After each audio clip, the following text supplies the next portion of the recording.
And that's the day I found out that semen doesn't taste like ice cream. And we're live. You are now listening to Radio Rufus. Yes, welcome back, you zesty zebras, to another exhilarating episode of Radio Rufus. That's right, me, the thoroughly Asian Rufus Rice, am joined by the undoubtedly Cameroonian producer, Aidan Rafferty. Say hello to the people in your native tongue, Aidan. Hello. Oh, okay. Nice. We are back once again. We do what we always do. We bring you the latest and greatest from around the world. Usually, it's news, sports, games. It's a traditional radio show, except sometimes we tickle your taint by accident. But this week, we've actually got a guest who's so interesting, and we want to ask him so many questions. We've actually just fucked off the format, and it's just going to be question time with the big man. And by the big man, I of course mean the legendary YouTube prankster, the legendary South African ginger, the legendarily tall and newly minted Louis Theroux of semen. It's Josh Pieters. Welcome to the studio, Josh. Thank you. Yes, come on in, big man. That was quite an introduction. Yes. Newly minted. Newly minted. Like, I think since that documentary, you've sort of become the Louis Theroux of semen, but you weren't beforehand. Yeah, I'd never been referred to as the Louis Theroux of semen, but that's actually why I came on. I enjoyed that so much. I thought I just had to come and. Apparently, it's become a big meme in their office. It became a big thing. Yeah. But I have met you before. We have met before. Yeah, of course. That was the. We went and did speeches at Oxford University. It's just like if there was a stereotype to how we might have met. That would probably be it. We both spoke. We had a black tie dinner where we saluted the king. We did. If you remember that. And I just found you to be such an interesting young man. Is that why you wanted to come back on? I was an intriguing guy. Like, how old are you again? 22? 22. I still don't believe that. You have the energy of or the confidence of a sort of 32-year-old billionaire. Thank you. But that's a good thing, right? And it's not even, it's not even arrogance. It's just you're just such a confident young man. That's so nice. That's the problem. The problem is I don't know how to accept it because it's a really genuine compliment. No, it's true. How did that happen? Like, you're so young, yet you can give, you could be the CEO of a financial institution. Thanks. In the way you carry yourself. That means a lot because I did watch The Wolf of Wall Street when I was 13 and it changed my life. And I still do sort of dream of putting a bit of wasabi in Margot Robbie's belly button and sort of eating a bit of sushi off it. If you know what I'm we all do. We all do. Is that the first ever compliment on the show? History of the show. I think, we've done 56 episodes and that's the first compliment we've had. So that's a good thing? Well, I sort of a compliment. We had a guest whose episode got deleted for legal reasons. Oh, no. Yeah. And she said to me, "You strike me as a man whose family has no problems." So if that's a compliment, if that's a compliment, that was the first one. But if not, thank you. And was she right? Oh yeah, of course. Spot on. Yeah, spot on. Yeah, absolutely nailed it. But yes, of course, we met at Oxford. We had a debate. We did. You won that debate. It was a team debate. Your team won. Three of us were arguing that you should try everything in one.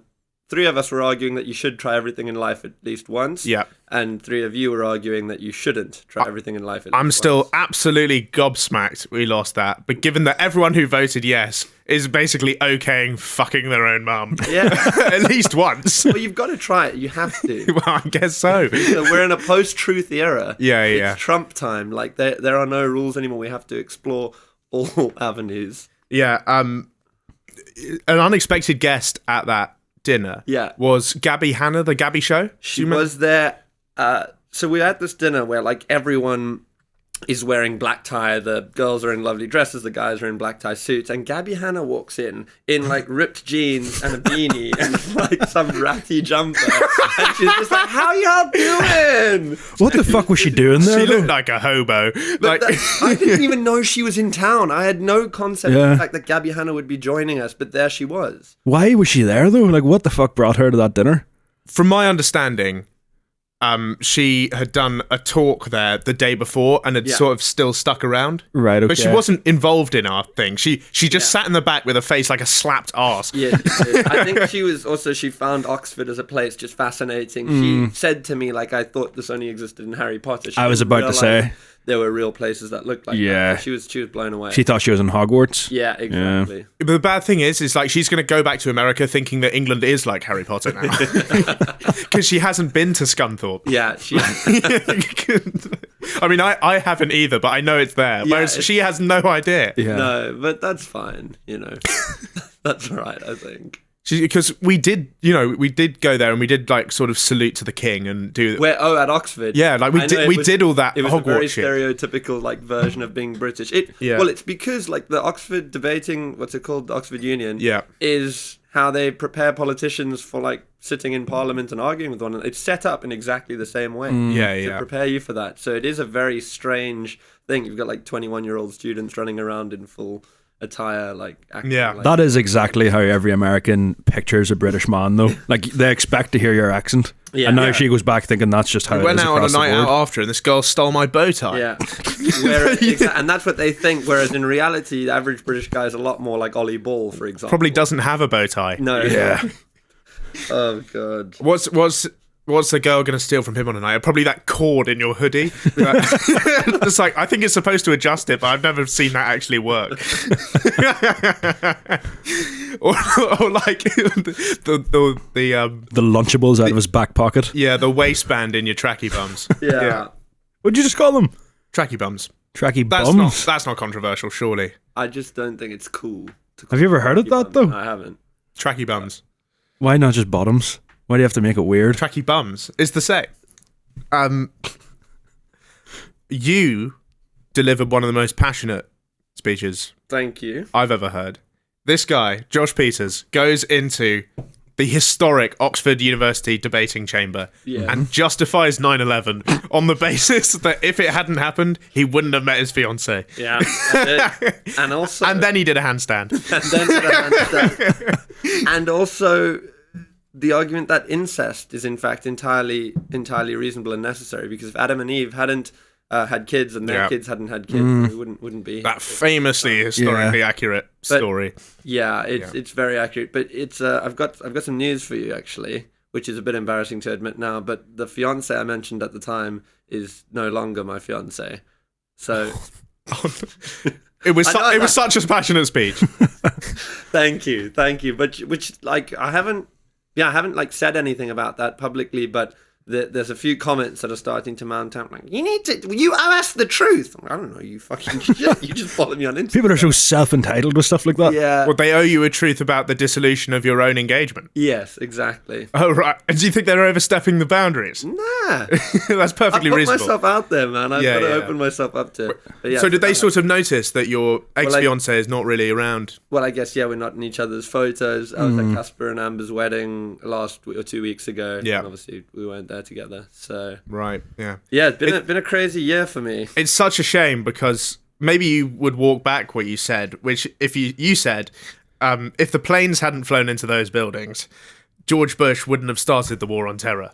And if the US didn't invade Iraq, there wouldn't be so many Iraqi refugees moving to England, and there wouldn't be so much good Iraqi food in London. And then me and... You're paraphrasing, but it's okay. That you're getting the gist of it. What did you say?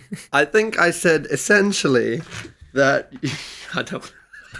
I think I said essentially you have to try everything once, because if 9/11 hadn't happened, then there would be no war in Iraq, and then there would be no Iraqi refugees living in London. Oh, so exactly. And there wouldn't be great Iraqi food in London, and if there hadn't been great Iraqi food in London, I wouldn't have gone on a date to an Iraqi restaurant with my then girlfriend and soon to be fiance. So thank you to George Bush and the 101st Airborne. Yeah. So thank you, Osama. I didn't say that. I don't know. That's what it says in my notes. Your notes Do you think I added that? Yeah, I think you might have. Thanks, Osama. Thanks to you, I'm getting married.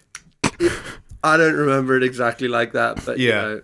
But it turns out you're not, though. Exactly. So are you going to walk it back, or do you stand by it? Walk back what the statement? Yeah, what you said. No, I stand by Okay, it, cool. if I hadn't got engaged, I wouldn't have learned a load of things, and I wouldn't be where I am now, Rufus. Do you think a future terror attack might inspire your next relationship? You never know. I suppose, yeah. Get together with an Irish girl, the troubles, all that sort of stuff. Maybe someone from ran the Boston Marathon that day. Something going on business. Mm-hmm. Yeah.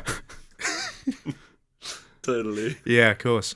So you single Pringle now? You've been mingling, or are you out of the game? No, I'm single. So we have a strong female viewership. I don't think so. So shout out to those guys. This guy is he's not less than 6 foot. Let's just put it that way. Exactly. Yeah. Is it? I presume it is a lot of boys that follow. Oh my god, it's a sausage fest. I think it's 97%. No, it's not. It can't be that bad. It's really bad. I thought it was less than that. Why do you think that? I mean, for someone who makes such sort of well balanced and nuanced and just really intelligent comedic observations, I'm so surprised that your audience is just 97% boys. Yeah, I don't know. I think you dig your own grave, don't you? I'd love to have more diversity, but it's really hard to get women into the whole. Our podcast is mostly willies and poo. Yeah, and it's tough to get. Some women are into that, but they tend not to be the ones you want. No offense to any women watching this. But yeah, Josh Pieters is back on the market. Big news. An exclusive scoop. So what are some of the big highlights of your YouTube career that people might know you for? Big highlights. I mean, it started off low, even though the video did well, which is me just eating chili peppers. That was the first video I did. Right. But then it did get better. Was that a new idea 8 years ago? It was, no. It wasn't. It wasn't. It really wasn't. No. But some of the videos that have done best on the channel, we gave Katie Hopkins a campaign to unify the nation trophy, which basically spelled out behind her. We took this guy called Ty Jones to the KSI versus Logan Paul boxing fight. And the funny thing about Ty Jones is he looks a lot like Ed Sheeran. And because we're in America, and Americans are very gullible, everyone at the KSI Logan Paul fight thought that this guy was Ed Sheeran. In fact, even Eddie Hearn and Joe Markowski, who is the owner of DAZN, for a while thought that this was Ed Sheeran sitting ringside, he almost met Justin Bieber. It was crazy. We sold microwave meals on delivery. We listed the microwave in my flat as a restaurant on Deliveroo. Yeah. And then we took the Waitrose ready meal menu, and that was the menu of our restaurant. And people could order on Deliveroo from this menu. We'd run downstairs to Waitrose, grab the thing, put it in the microwave. Driver would show up and send it. So yeah, a lot of crazy. We also did a prank on Just Stop Oil a while ago. They were stopping traffic, so we stopped them before they could get to the traffic. We formed a human circle around them, right, so that they couldn't get to where they were gonna stop traffic, which is pretty infantile, but it was funny. Awesome stuff. Yeah, it was funny. So a whole host of really stupid shit, basically. Yeah. Also hatched an egg. Did you know that a lot of quail's eggs in supermarkets are actually fertilized? I didn't believe it either. Okay. We bought 20 quail's eggs from Sainsbury's, put them in an incubator. 21 days later, one of them hatched into an actual quail, bought from a supermarket, and I raised the quail. it became, full on. What happened to the quail? We gave it to petting zoo, but it got named by Chris. We had a interview booked in a press junket with Chris Hemsworth. Yeah. And it was coinciding in the time where I birthed my quail, so I got him to name the quail for me with Tessa Thompson. And then after that, we gave it away to a petting zoo. Nice. And I imagine it's dead now because it's been about 6 years. Yeah. But there's also been, business developments. So you made your name as a prankster. You got together with Archie. Yep. How did you get together with Archie? Because you seem like completely different people. Yeah, so I met Archie in 2019. We started working on videos together. We worked really well together. Created some super great videos like the Katie Hopkins video. Would you consider that your career highlight from that era of pranks? From that era, yeah, I think definitely that really helped me make a name for myself, and I guess that formerly that was, everyone would be like, oh, you're the guy that called Katie Hopkins a whereas then now, like, oh, you're the guy that watched someone have sex with 100 guys in a day. Yeah. So What do you really think's a just- better reputation? I don't know. I'm trying to figure that out. I'm still trying to figure that out. So yeah, me and Archie worked together for 5 years. Yeah. And it was really great. I mean, super talented guy. But I think I got to the point where we'd done so many of these pranks and like had been doing that kind of content for so long that I just wanted to move on to something new. Like, you know, I'm 31 now. I can't be like sending influencers moon rock and telling them, I can't be sending influencers gravel and telling them it's from the moon for my whole life. I don't know. I think you've got at least another 10 years of moon rock business. So yeah, like I was honestly at a bit of I had such a crazy year. Like my engagement got called off. Yeah. So I'd been with this person for 5.5 years. All of a sudden, like that ended. And then I just had a bit of Thanks, George Bush. Yeah. I just had a bit of a moment of like, what do I want out of my life and career? And like, it felt like I had a bit of a reset because I had this plan and I was going forward on this, what I thought was going to be my life, and it all changed. And that was when I thought like, I actually don't want to be making these type of YouTube videos anymore. So thought about it for a while, like what kind of content do I want to do next? And thought I'd like to get into the documentary world. We'd done some short form content before, which was similar in style, where we interviewed prisoners as they were released from prison and asked them like what it was like inside, what they were in for, what's the system like. And it was kind of really sad because you're speaking to a lot of people who've been in and out of prison 10, 20 times. And you realize like the system's just broken. And anyway, I really enjoyed making that kind of content. So I thought, well, if we make that longer form, I guess that's technically documentaries. Yeah. Then I see this tweet by Lily Phillips saying on the 17th of October, I am going to be sleeping with 100 men in a legendary tweet. It's in the Hall of Fame as far as I'm concerned. It just unbelievable tweet. And as a team, we were like, well, this seems like a good place to start in terms of a documentary. Like this seems really interesting. We reached out to her. She said, yeah, it's happening. We said, could we film as like a fly on the wall? She said, absolutely. So we met her like a couple of months before the stunt. She's like just a very interesting person. She's like smart, sweet, lovely, business-minded. But then you're speaking to her and you're like, oh, this is just like someone, I might have like go to work with or might have gone to school with. Ordinary, every day. Exactly. And then she goes, yeah, and then it was at that point where I had 2 guys in my ass and 2 guys in my mouth, and then I was just fucking 3 of the other ones like this.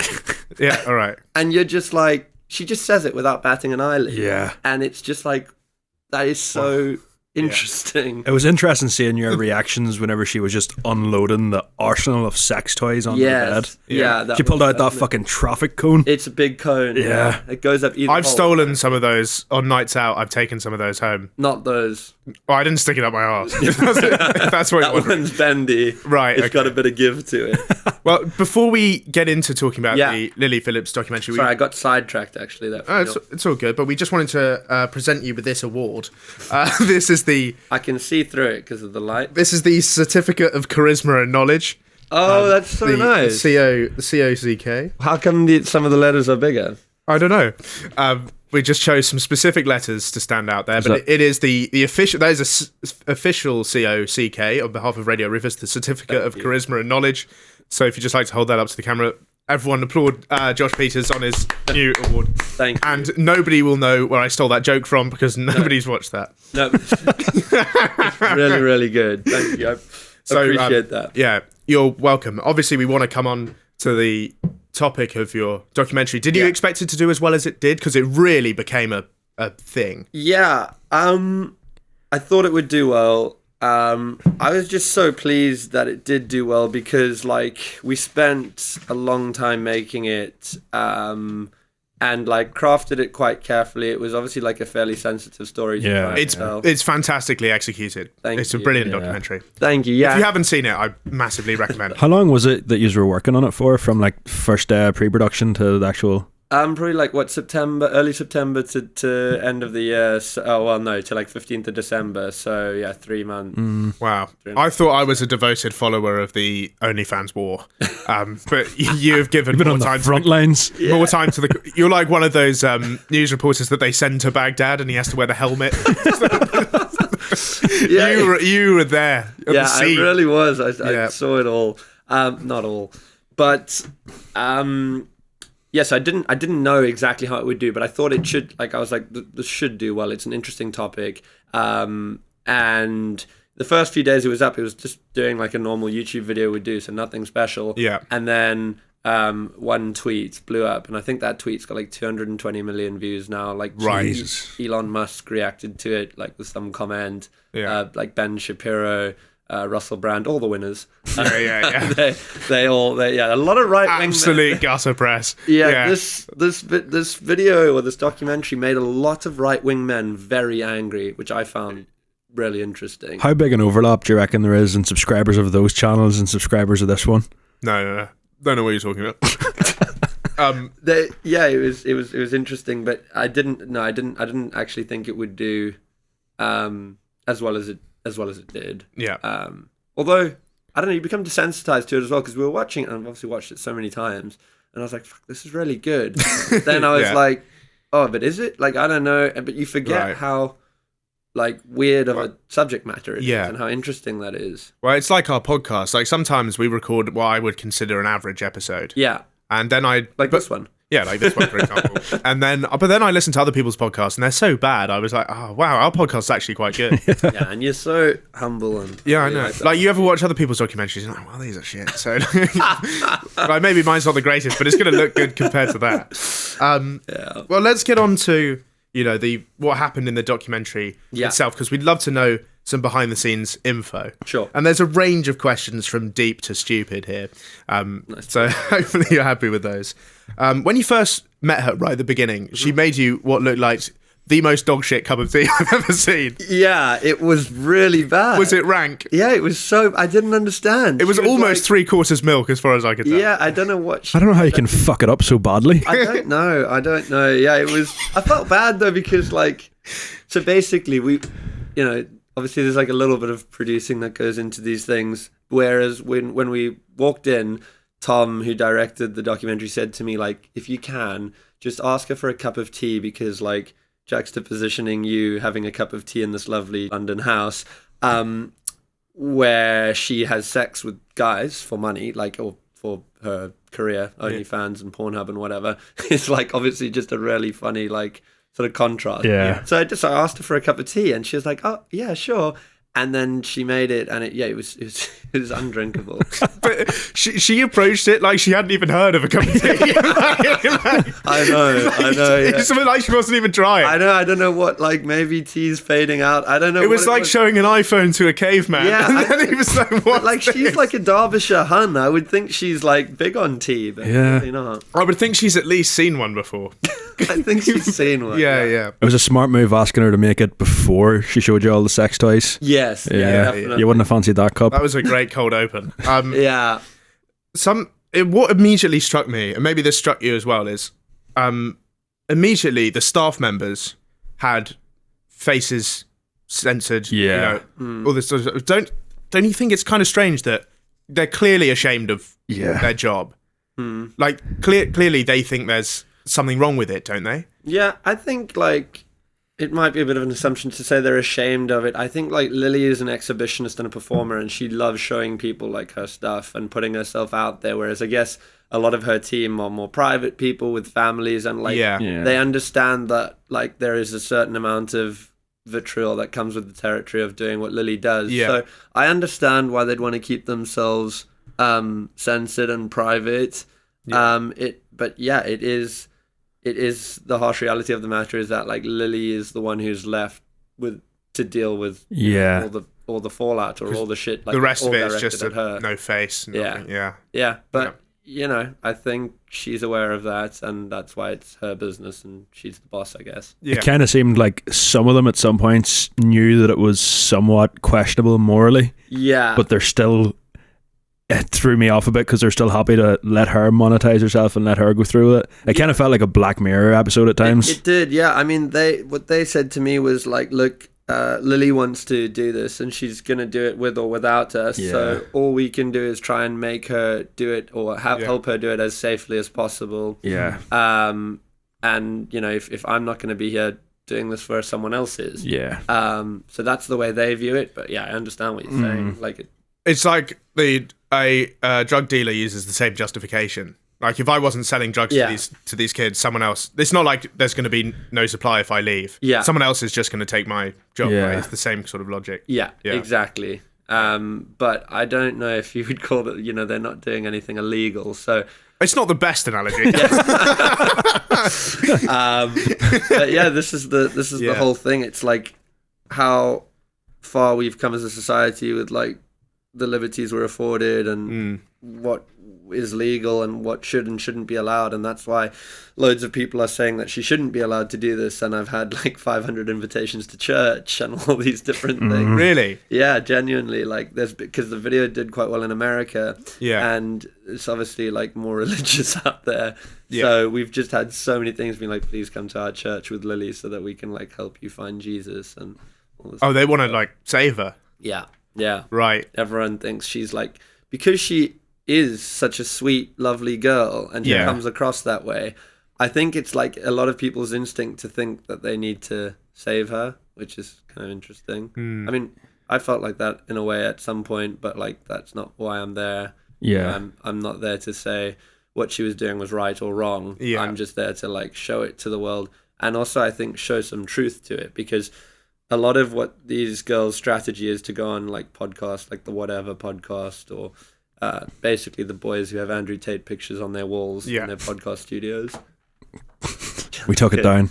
He wasn't around in the 60s. Yeah, true. Although another was Kim Jong-un and he's still up there. Oh, we do have Kim Jong-un. And I think the sort of marketing strategy there is to go on these podcasts. These guys just say like, oh, aren't you such a slut for doing this? Like, how many guys have you banged? This, that, and the next thing. And then she goes, oh, it's fucking so many guys. Yeah, and then it's like, oh dear. And it's all a show and it just promotes them further. Yeah. So I thought it was important that like, we actually have a bit of a look as to what's really going on here, to give some perspective and some truth on the matter, because, you know, a lot of people have said to me like, oh, do you feel bad for taking advantage of like this situation and filming it and making money out of it? And in my opinion, like a documentary like this was really needed, because you could be fooled into thinking, if you were a young person watching their content, that like, oh, it's kind of cool to go sleep with 100 guys in a day and like make loads of money, and there doesn't seem to be any downside of it. I think what we showed was like a fair hour-long piece, which showed like, yeah, there are upsides to it, but there's obvious downsides to it as well. Yeah. And like, I don't fucking know what you should be doing or shouldn't be doing, but I'm just there to show you what the reality of it was. Well, you definitely did a better job at showcasing things than even like, on our podcast, whenever anything crazy happens like that, we always have a laugh about it. Yeah, but that's what you do. I mean, you're a comedy podcast. But we never like actually shed any light on it whatsoever. Yeah, very rarely. Like all we do is I made a parody song about Bonnie Blue called Hotel Gonorrhea. Right? Yeah, I did like, do that. Like that's the sort of level we get to. I think you've showcased something where it's not just fun and games anymore. Yeah, sure. But like, I don't think there's anything wrong with like the comedy side of what you guys do as well. Like that is the point of comedy, is to make fun of. Well, I wonder if like the more comedy stuff there is about it, because it is a huge comedic possibility, the whole thing. Yeah. Like, is it promotion? You know, because you sort of add fuel to the fire. I don't feel like, especially whenever it's lighthearted, which most of our stuff is, you compare that to, did any of you see the one Rebecca Goodwin was on recently? I heard about it. I didn't see it. But what happened? Basically, she went on this podcast and it was 3 hosts were like Dubai final bosses, like turkey teeth, arm sleeves, finance Mercedes, shark, that shit, new build house. But from minute 1, they were just like laughing at her and like just bullying her the whole time. Yeah. And at one point, she was talking about this. She basically, from OnlyFans, has created this like affordable housing scheme where she'll put families in housing for like a fraction of the price they'd otherwise be paying. But the lads in the podcast were like, yeah, but other than that, what do you do? Like, what do you contribute to society? After talking about like all the charity she does and stuff. And they host a podcast. Yeah, and no offense, guys, but the funniest thing, one of the hosts used to do OnlyFans. Yeah. You can't write That's what that. I'm saying. Like, it's not even. It's all just a show. Like, Yeah. it's just all like rage bait and just like making people as angry as possible. And that was something Lily said to me, which was so interesting. Which is, there's quite a big crossover of the loudest haters online telling her that like she's going to hell and she should be ashamed of herself and like saying the worst things imaginable to her. Yeah. Are sometimes the same people who are paying her the most money on OnlyFans and sending her messages like, please marry me, I am so in love with you. I want this, that, and the next thing, paying like thousands of pounds a month to her on OnlyFans. And I think there's something in like the inherent guilt of like right-wing men, like very right-wing men, of feeling shame. Like, I mean, we all probably felt it too a bit when we were younger, like the shame of like watching porn or wanking or whatever. I think like a lot of these men feel like immense shame at the fact that they fucking love her so much and like chat to her every night, that they then go on, no, I'm not joking, that they then go online and then after, like, it's like a post-nut fucking like, oh, I hate you now. It's like, look what you made me, how did you make me that? How did you corrupt me? And they sort of blame her for the fact that they're obsessed with her. And it's so weird. As someone who's never experienced post-nut clarity, I find that kind of mentality quite difficult to understand. And I know you're laughing, but I'm not joking. I get post-nut arrogance. What does that mean? like people, post-nut clarity is like when you sort of, I guess, come to a realization that it's something about what you've just done is kind of wrong or dirty, you feel bad about it. I like feel great. But no matter what, like the opposite. Do. Yeah. Like suddenly I get post. I back you get myself. a buzz. Yeah, post-nut buzz. Yeah, exactly. That's incredible. Anyway, how many staff members does she have? Big operation. Lily Phillips. At that time, I think 9.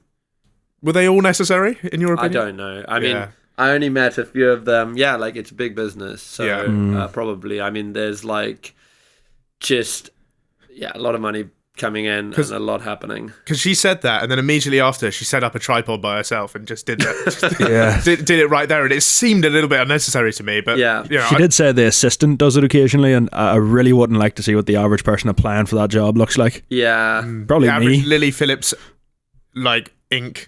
Yeah, a job applicant. I think there are a lot of like her friends who you would need to not. Yeah, that's also weird. Yeah. In my opinion, is to go into porn with your friends. Yeah. Surely in that sort of vulnerable environment, though, you'd rather someone you trust from her point of view. I guess so, but like I'd rather have a threesome with someone I barely know than someone I know really well. Oh, they don't.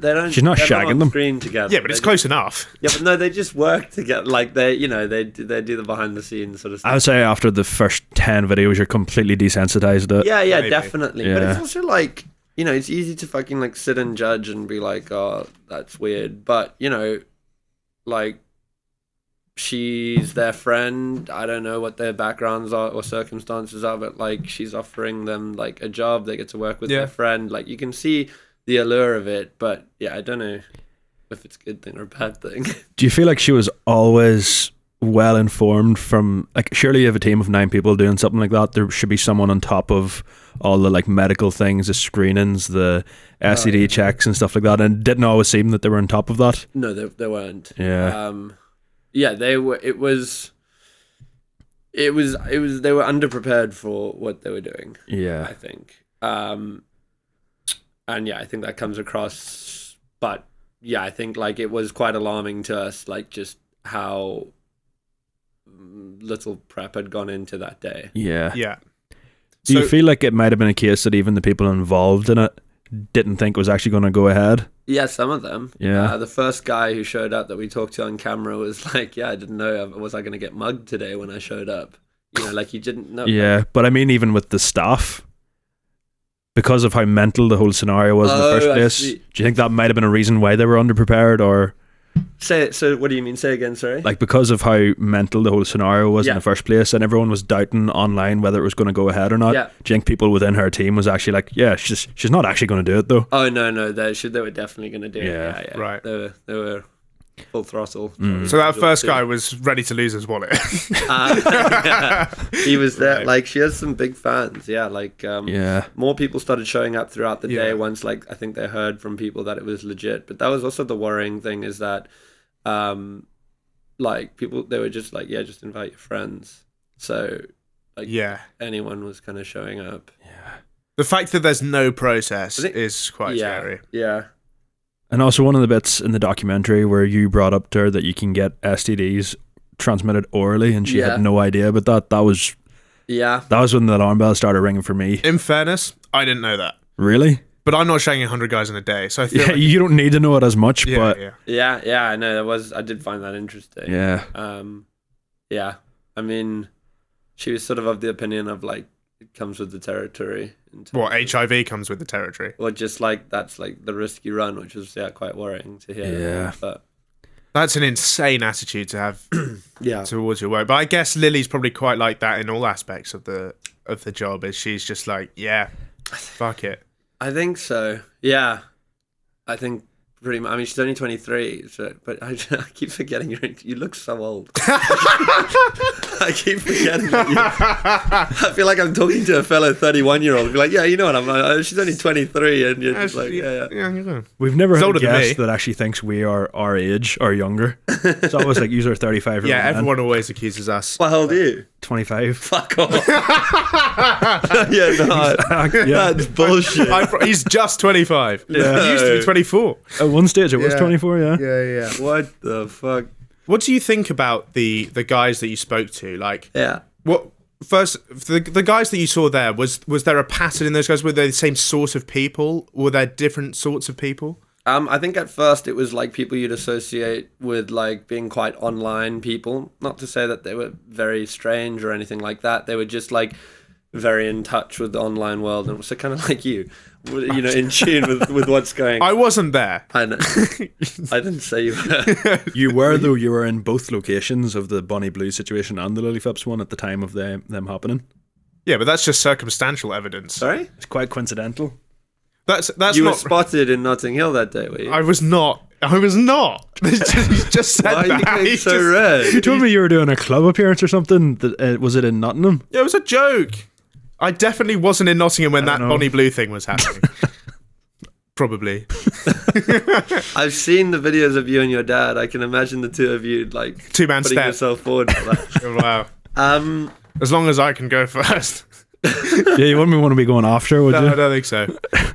But yeah, did you see a lot of the same type of guy turn up, or was there? No, it was like, quite a cross section of society, which is quite interesting, because I think we always think like, oh, who are these strange masked men, and like they must be, you know, like the dregs of society, but they look to me like kind of people you'd walk past every day on the street. Yeah. I mean, there were some fucking weirdos, don't get me wrong. But like there were just also some guys who looked like they'd popped in from the city to just like have a quick go and then leave, which was kind of weird. What, like, really? Like on their lunch break? In suits?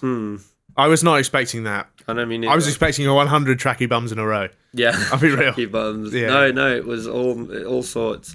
Yeah. Well, how do you feel about those people? Do you judge them? Do you look down on them?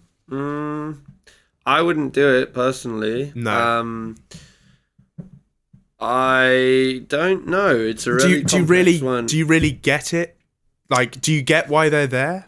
I don't. There could be so many. I think there's probably different reasons for all of them. Like, you know, I think we're dealing with 100 different people that showed up, probably with all having sort of slightly different reasons. I think some guys probably didn't quite realize what they were doing until it was over. Certainly the one guy we spoke to who was really like shaken up afterwards. Yeah, I think that. Yeah, I think like, you know, who spoke about this on a podcast? The Rizzle Kicks guy. What's his name? Jordan, yeah.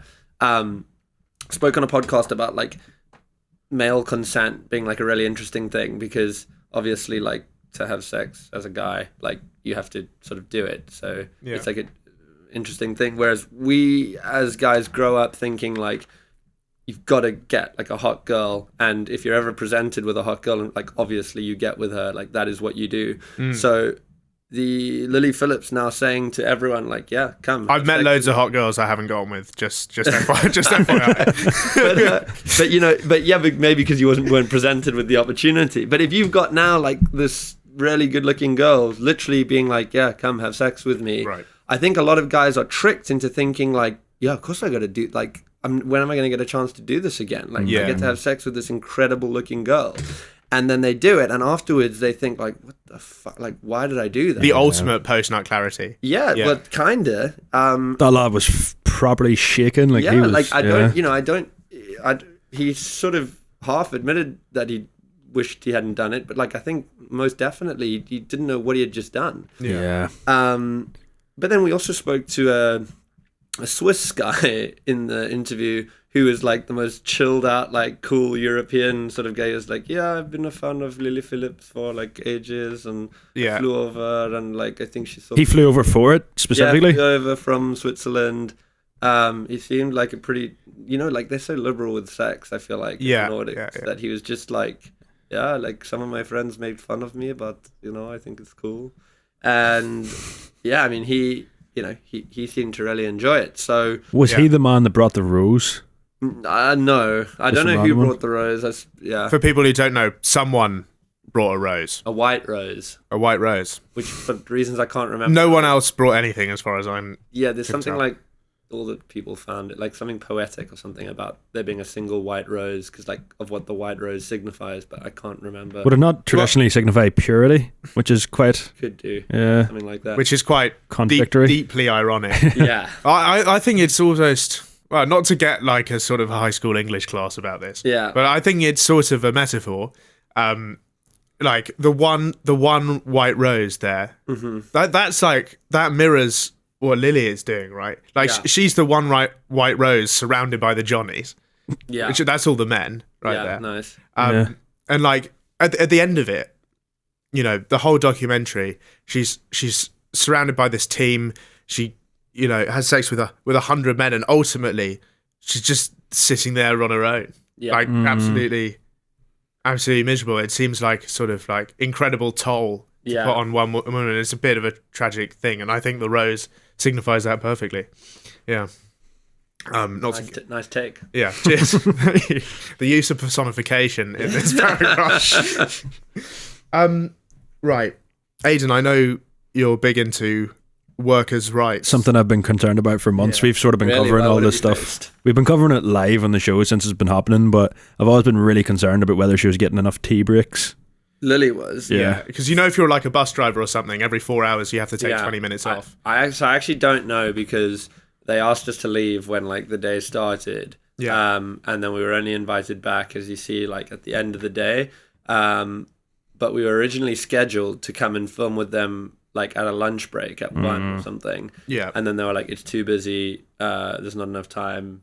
Like, you can't come in. Yeah. So I don't know. But like, from the sounds of it, well, what they say in the documentary is that, yeah, she kind of had to be put in the shower a few times throughout the day to like clean herself. And yeah, according to her, she didn't need lunch. That's awful. So yeah, it's... That's like being herded around like Just hosed down. cattle and hosed down. Yeah. Yeah, that is pretty Yeah, good. it was... Yeah. Did you get the sense, was she really nervous beforehand, or like No, like, not crazy nervous, but definitely like, okay, this is real now. But I think she was like excited at first, naively, maybe. did you get like that there was a hint of, oh, shit, maybe I shouldn't have done this, about her demeanor this don't- before you started? Do you I think? think she was definitely like waking up to the reality of it, but I think she is just on such a quest to become like mega famous that there was just no doubt in her mind that she was going to be doing it. Yeah. Like, there's no way she wasn't going to do it. Do you think there is a sort of OnlyFans porn arms race happening? Yeah. Like a sort of space race. Who can reach the moon first? Like Yeah. America and Russia trying to outdo each other. Yeah, 100%. Do you think it's going to get to some, like, do you think someone's going to die? Maybe. Yeah. At some ridiculous. You thinking of like the Biggie and the Tupac rap beef in the 90s? Yeah. Similar to that. Something like that, yeah. It is I mean- it is an actual beef, because Lily Phillips went on a podcast and she refused to say Bonnie Blue's name. Oh, Oh, really? shit. Yeah, she was like another OnlyFans creator. So clearly there's been a rift in the relationship there. But maybe, like, I mean, these girls are such fantastic marketers. Like, I wouldn't be surprised if they were chatting every night. And Right, like, yeah. Yeah. I don't know. but Fake beef. they're just very, very good at what they do. But I think, yeah, in terms of this arms race thing, it is crazy. And also, like, you know, Lily and Bonnie, I think, sit kind of at the top of this whole thing, but there's a lot of people below them who are smaller than them now trying to replicate and do the same thing. Yeah. So Something bad's going to happen at some stage. yeah, It's a little bit scary. I Yeah. think. Like, there's a sense of foreboding about the whole well, I thing. saw Lily was at like an old age home this week having no. sex with Oh, no. people there. So I don't know if any of this is real though. That's the thing. Like Yeah, she said she was you were she asking- said she was pregnant 2 weeks ago, but she's not. Yeah. I think. If you're an 80-year-old man that's maybe been widowed for like 20 years and you see that bulletin go up on the board, you're fucking buzzing for that.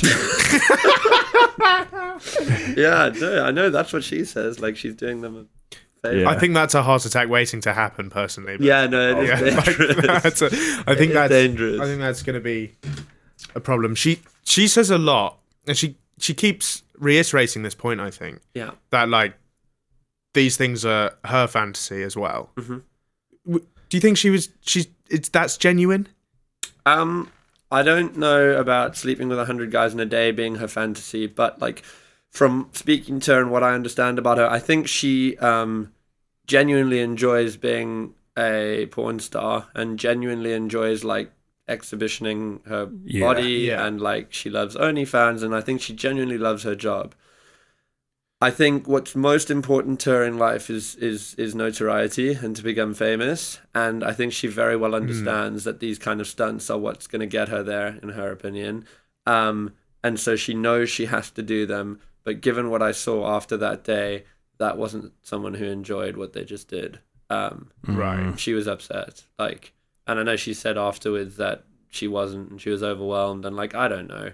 But to me, sitting across from her, she might well not regret the whole thing now because time has passed, but like it was really sad. Like Yeah. I was talking to a really like upset person, and so yeah, I guess she might think that's the price I have to pay type thing to achieve what I want to achieve.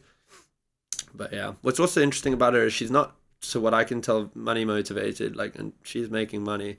But I think it's like fame and notoriety that drives her. Yeah. You know, she's not flashing like designer clothing and handbags and jewelry and like she's not buying expensive cars. Like she buys property to invest in and like Yeah. she's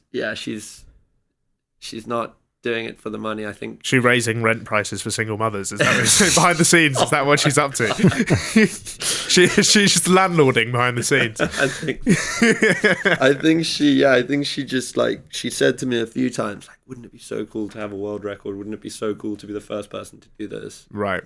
Yeah. Okay. Yeah. So, like that reason she gave for crying at the end, which, as far as I can tell, is absolute horseshit. Well, I don't know. I mean, she'll know better than anyone. But she said she was overwhelmed. Like, yeah, she said that we like came in and like put cameras in her face, Yeah. and pressured her, which is really just not true. Like we were in communication with her PA the whole time, and specifically didn't just go knock on the door until they told us to come back. Yeah. She told us to come back. And honestly, the last 20 minutes of that documentary are relatively uncut. Like, we got there, she was in the shower when we got there. I think she was like already crying at that point. We were taken into the lounge. We waited for her. She came out of the shower, and you see in the documentary, she goes back to putting on the like face of like, she's like, oh, hey, like that was so incredible. Yeah. But just as she's taking me through the house and talking to me about what happened that day, even when I ask her to like explain the process, you can kind of just like see how exhausted she is and just like that she didn't have a great day, I think. And I wasn't peppering her with questions. Like how that moment comes about is literally how it came about in real life. It's not like we've hammered her and then edited something in. Yeah. So yeah, it was kind of like disappointing, I guess, to see that she said that. But I understand as well, she's getting like a lot of, you know, she had to deal with probably a lot after that documentary. So yeah, but we showed her the final cut before it went live. It doesn't suit the brand and the sort of character she's trying to portray, though, to be ashamed of it or to regret it. Like, it wouldn't help with her promoting future things. Exactly. So she kind of has to. It really helps her. The reason that she did give was that she was sad she didn't give the guys a good enough time. Which that's just not true, is it? Yeah. I mean, anyone can tell that just by watching it. Yeah. I'm sure you. I'm sure in the moment you knew that as well. Yeah. Well, but it does sort of align with. Well, I don't know what if she does. knows that. I know that really? I know that it might not be true. Yeah. But I don't know what Lily Phillips thinks. Like, I don't know if in some world she thinks that and that's actually what upset her. I probably doubt it, but like, she is also just a very caring person, which is so strange for someone in her profession. Like, she genuinely does care a lot about people, whether it be like her staff or even like the courtesy she showed towards us, just like throughout the filming process, and like our team of people who I work with, and like all of she does like give a lot of herself clearly to these people. She does. And so I don't know, like, it's ridiculous. It's a ridiculous thing to say, in my opinion. Yeah. Because there are people like theorizing in the comments. I guess you can only speculate that there's some kind of, it harks back to some sort of deep-rooted trauma that you have to do this. Yeah. And that just came out in the end there. I don't know if that's true because like I'd probably be shedding a few tears if I banged 100 guys in one day as well, just out of just sort of being overstimulated. I think like I've shed some tears after a long hard day. I've bought the wrong mashed potato and shed some tears before. Yeah, I'm not afraid to admit happens. that. So I guess you can only speculate. No, I mean, I personally think there is sort of something. Yeah, I don't know. Deeper I don't know. behind She that. never said, so it's like hard to tell. But I did feel like throughout she was like constantly just telling me again and again, like, "Oh, it's so cool, and I love this, and I can't wait to do it." But like, by just going like, "Okay, like, what do you love about it?" or letting her talk about it a bit, she actually we started, I think, seeing a bit more into like what she really thinks or what's really going on there. Seems like she's trying to convince herself more than you. Yeah, it's so hard to know. But maybe. Classic positive reinforcement tactics. Yeah. I think. Yeah. Do you think with her a lot of it was just the humiliation? What, the reason she broke down? No, the reason that she's actually into it, the reason she wanted to, because I know obviously you said about her being an exhibitionist, but I didn't get that from her. I think she's like a very sexual person who enjoys like doing that and posting online. And also like with what she says, she's like, I have sex for a living, but I also make a ton of money. I can support my family. Yeah. I employ 9 people. I get to do what I want when I want. Yeah. So, I'm sure there's upsides to being an OnlyFans star. That's why Rufus is considering it. Yes. Yeah. I think you could do well. I've got the name. Yeah. You do. You do. So do you think you mentioned there about like she brings up the positive attributes that doing this, but don't you think like it's because I think a lot of people approach it from the angle of like, it's female empowerment. This used to be an industry where everything was owned by men, and now like women are taking control and we're the Western stuff. But is it dangerous because you are sort of saying to young girls that maybe this is okay and a great way to make money, whereas like I'm sure like Lily Phillips is clearly uniquely well built for this industry. Like she is the highly sexual person that's really savvy and understands what's going on. But there are a lot of people who get massively taken advantage of throughout this industry. So do you think it's sending a sort of dangerous message? Well, I think if anyone should be analysing it, it's the 3 of us. So Right. Yeah. Right. Yeah. I think it probably, on the face of it, maybe is. And the way they speak about what they do and how much they love it, yes, I think that could be sending out a dangerous message, which again is why I think this documentary was important, to try and show like a bit of truth to the matter. Yeah. In that I don't think anything in life is binary good or bad, and I think like we grow up always thinking about things in a binary way. It's like, you know, if you're going to be a doctor, like that'll be good. And it's like, well, no, a lot of it will be really fucking shit as well. I don't know why I'm comparing Lily Phillips to being a doctor, but my point is Doctor? Never mind. You have the same logic with 9/11. Funny. I guess my basic point is that like there's going to be bad in everything that people do. It's going to be good, and I don't know. I'm just like, I don't fucking know. I just, you know what I mean? Like I just film Because like thing. people like my parents, for example, think it's absolutely abhorrent. Yeah, I know. The whole thing, like completely unacceptable. And like I've got a sister. Yeah. That's the last thing I want my sister to do. But like what are the laws for then? Yeah. Like that it's legal. Yeah. And like I mean, personally, it doesn't offend me. It's everyone's got free will in the matter. It's so tricky. I honestly don't know. And that's like, I think I said at one point in the documentary, I was more confused after making the documentary because on the one hand, I'm like, this lovely like girl, you're just so like, oh, don't do this. But on the other hand, I'm like, she could fucking like buy everything I own 10 times over, and like, you know, she's like an extremely successful person, financially at least, and in her like career. Yeah, I wouldn't choose to do it, I think. But if we bleep it and blow your mouth, can you tell us how much money she made now? Well, I only know from when I was there. From that 1 month, did you see? Yeah, so that month was like, and then it apparently doubled to was next month, and then I think it's gotten close to like since Jesus. Something like that. Yeah. Okay. Well, that'll be believed, obviously, but yeah, that's good stuff. That's mental. It's a lot of money. It's so much money. And I don't think like all success should be derived from money, obviously. But like, I don't know. I'm quite a money I like money.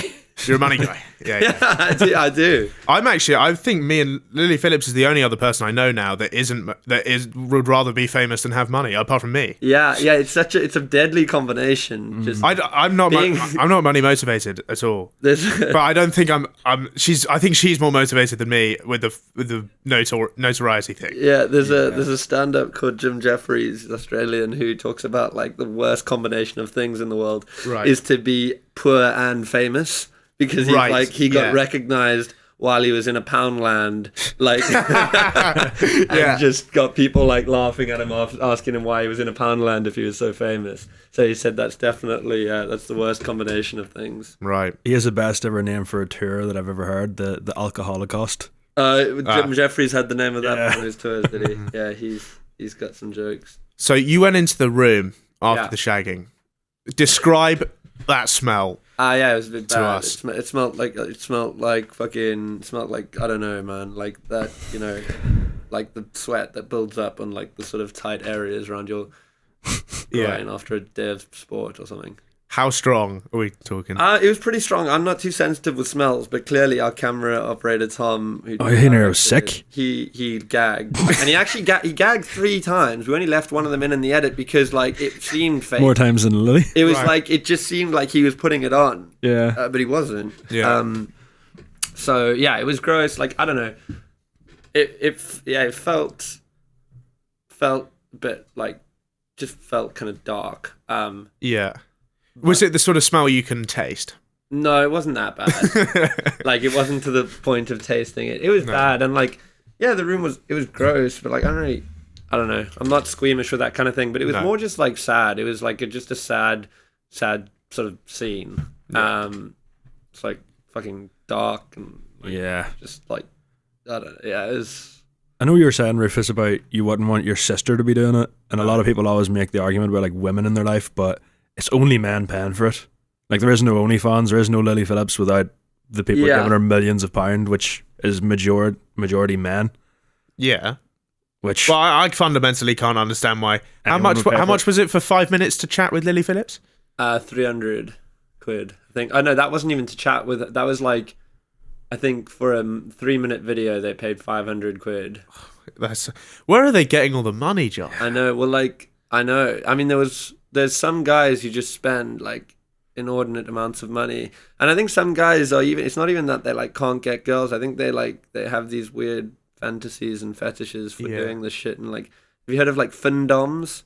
Yeah. They like being taken advantage of. So it's like rich guys who like women spending their money. It's like the humiliation of having to pay for it. Yeah, for them. That's my worst nightmare. I went on a date the other day. I paid 88 quid for a hug in the end. That felt like Findom. Was it a good hug? It was all right. I'm not sure it was 88 quid. If the going rate is £300 for 5 minutes, 88 quid looks very reasonable for a couple of hours of chat. Yeah, exactly. Yeah, You got to yeah. be more grateful. How did it feel sitting outside the bedroom whenever she was making a man eat her own cum? Oh, yeah, that was interesting. That was probably the most uncomfortable I felt throughout the filming of it. Like, just bizarre because, yeah, she is just such a performer, clearly. Like, I would have thought she would have been shy or, like, not, but, like, she just fully went for it. We were sitting outside, like, yeah. I'm trying to imagine recording one of those myself And how's it going? and not getting embarrassed Yeah. at any point. It'd be hard. Yeah. I'm trying to imagine doing one, like, I find dirty talk hard enough with someone else there. Yeah, But if it's just me talking to the screen, know. that's got to be tough. I know. It was interesting. So, do you think the owners of the Airbnb knew it was being used for that? No, not at the time, but she left a review on the Airbnb listing saying Right. like 5 out of 5 would 100% recommend. That is funny. She's got a good sense of humor. good yeah. banter. Good banter. And then like I think the Daily Mail or something tracked down who the owners of it were, and I Yeah. just think they had like no comment on the matter. So I don't think they knew at the time, but like they found the owners, and they said that they had no idea. But apparently Lily Phillips has been banned from Airbnb, which I also have, by the way. I'm also banned from Airbnb. You're banned from Airbnb. Yeah, because on YouTube, was it like 2021, we photographed a doll's house to look realistic, and then made a listing of it on Airbnb and rented, and they like didn't Right. pick up that it was a doll's house.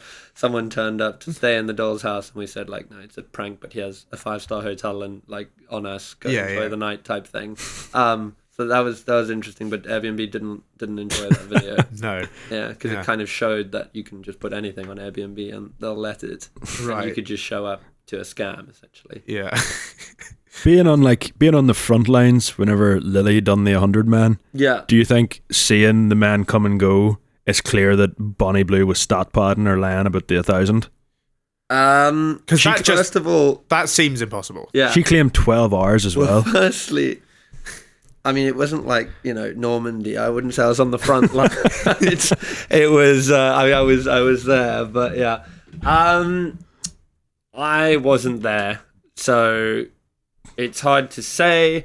I don't know. I don't know how it's possible. Yeah, it seems a I bit- don't understand how it's possible to have sex with that many guys in 12 hours. But No. she is a ferocious young lady. Is Bonnie Blue? Right. She she.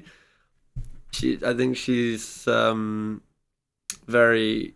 Look, Professional. LeBron's still putting up 25 points a night at age 40. Like some Yeah, people, she's professional. some people are just different. What are you I trying to say? think some people are just head and shoulders above the game. Yeah. Yeah, Yeah. mostly head in Bonnie Blue's case.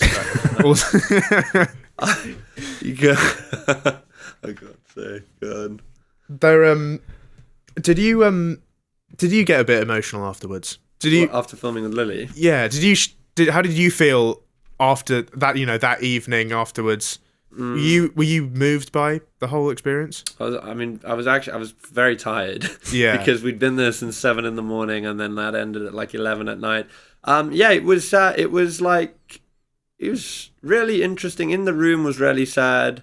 But yes, I was sad, but also she's an adult who like made a decision she still says that she didn't regret, and I think she stands by it. So, I don't think she wants me to feel bad for her. No. But yeah, it was hard not to in the moment. I guess you can't help but sort of. Did you feel like? That's not really the right word. Do you feel like you needed to protect her? Was it over the next few days where you're like, wow? Did we like look? Did we? Yeah, we had an aftercare system in place. If that's what you're asking. Yeah. Yeah. So like executive producer for the doc is a lady called Lizzie Miesenbeck, who works at our company. She's really, really good.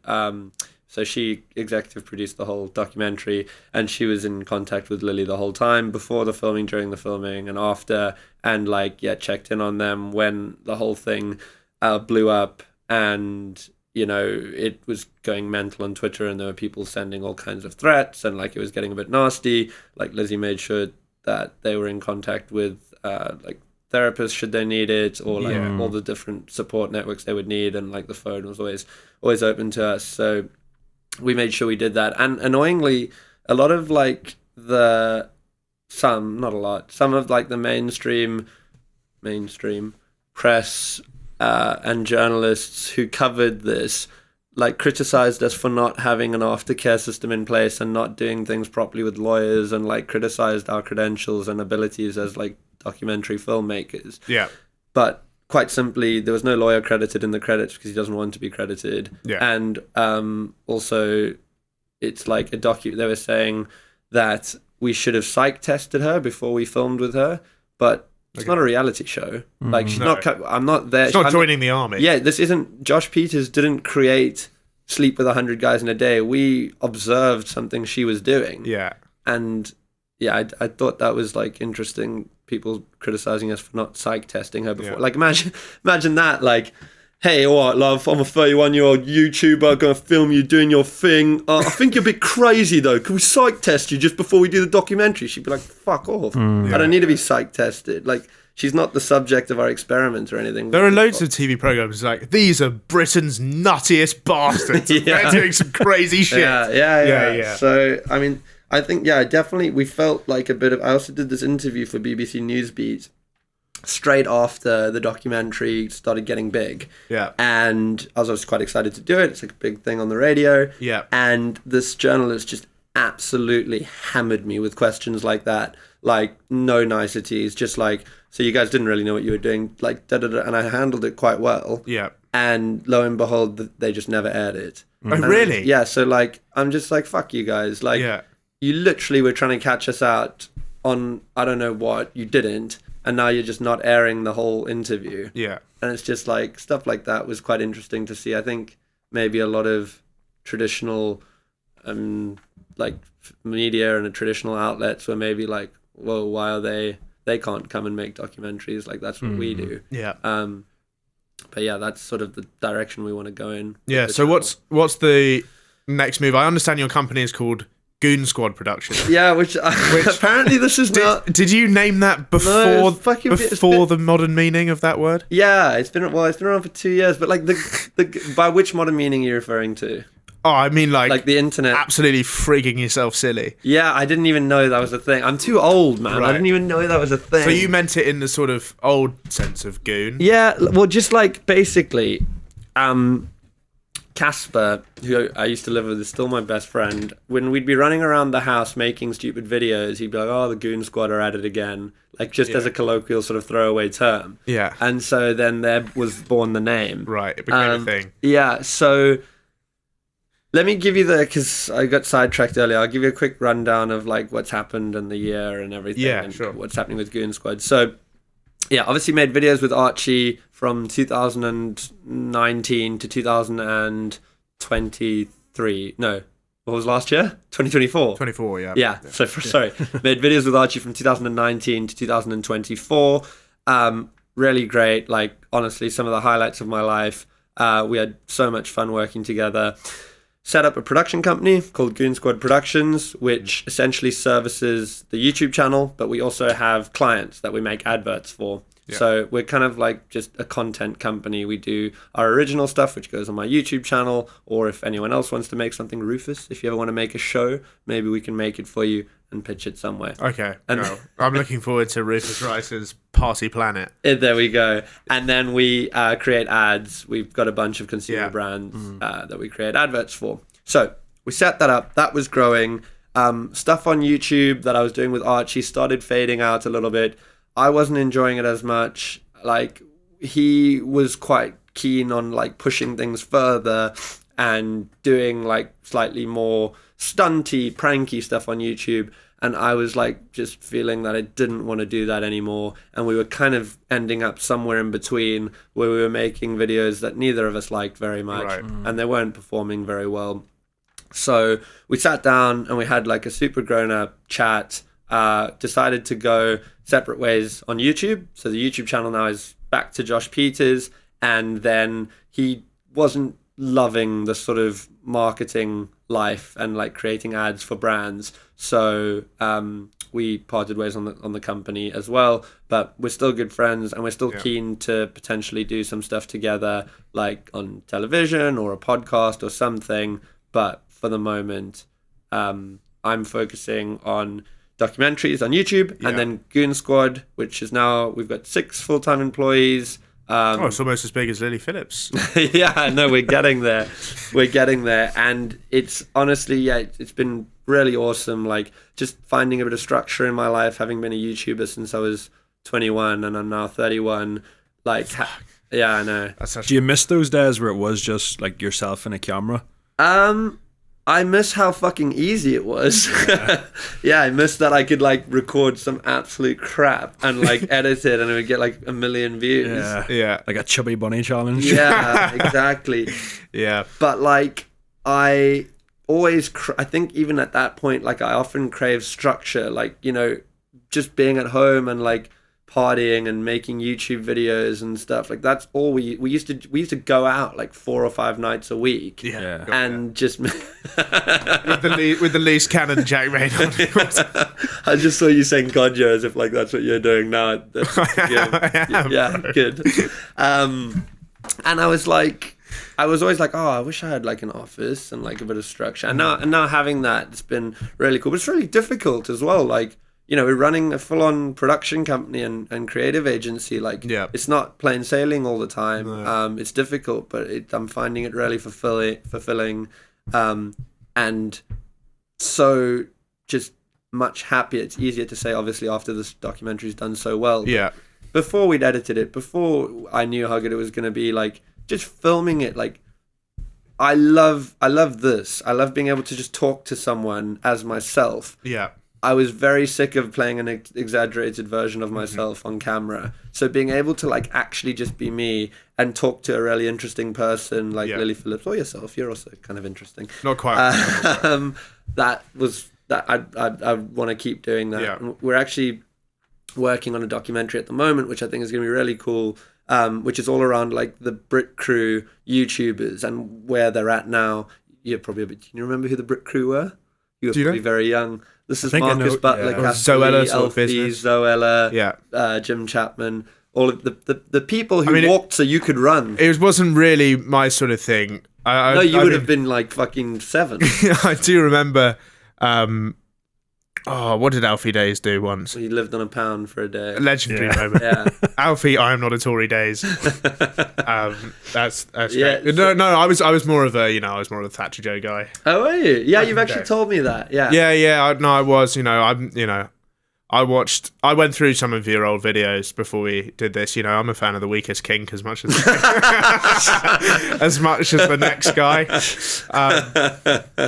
But no, I liked those videos back in the day. Yeah, they were super fun. So anyway, this documentary is going to be like all about those people, where they're at now. Like obviously they pioneered life on YouTube. None of them fucking had any idea they were going to be famous. Like Zoella was just blogging, and now she's like one of the most like iconic internet figures of the world. Because people still ask you that same question, like, oh, when you started out, do you think, mate, I grew up was watching a whole generation of people become famous doing this. I tried to do exactly that. Of course, I deliberately did it.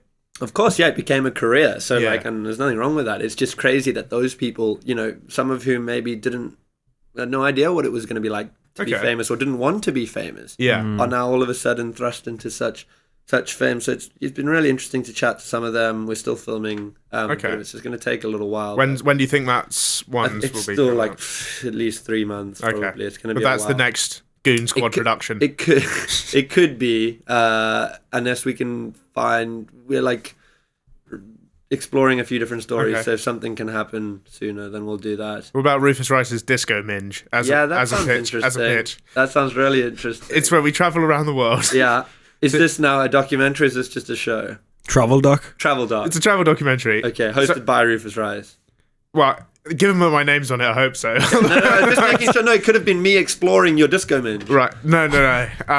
This is the pitch. Okay. So we travel around the world. It was originally going to be called Rufus Rice's Party Planet, but I've just decided we're going to change it to Disco Min. And you're being serious right now? Yes. Okay, cool. So, one thing that's universal about the human race is people like to get down and party, baby. Yeah. Because you need to blow off steam. Everyone needs to blow off steam. Yeah. So we travel around the world, and in each place, we do the local party. You know. Okay. So in China, we're doing Chinese New Year. Big Right, gangster yeah. style. Yeah? Yeah. We're heading down to Brazil, and we're hitting Carnival. Yeah. Oktoberfest in Germany. Yeah. Whatever they're up to in Africa. And what's the what are we, like, 20-minute, what's the format basically of, like, what are you going to film? Basically, I'm going to fully immerse myself in whatever we go to North Sentinel Island, we eat human. Yeah. I'm happy to do that. Yeah. But I fully get down with the actual traditions and all that stuff. And would you, like, spend a few days with, like, some people from that place? Exactly. And I would understand all about it, and it builds up to the big celebration. Yeah. And then I get absolutely lashed, basically. Yeah. And secure a bit of disco binge, I guess. Yeah. I love it. And I've actually better title. You could just call it cultural appropriation. Yeah. And then it would just be no. I'm joking. That does sound fun. And I don't like this because I feel like no matter what I say, you're gonna think I'm being sarcastic. Right. But I can see that working. I think you should definitely do that. I just don't want to see it too overproduced. I want to keep it real and Rufus. Yeah, okay. Rufus, you could never get accused of cultural appropriation. Please don't. It is a running joke we have on this show. Oh, good. Occasionally, like A cool running joke. nice, really good stuff. It's unreal. But I'm gonna tuck the accent under the desk. Actually. No, I'd love to hear it. Really? Yeah. Okay. Well, it's a good way to end the show on a light-hearted note. Yeah, We've covered it's some awesome. serious topics. Great. Hang on, I need to get in the zone here. Yeah, because So I'm just gonna hide behind my dreads for a second.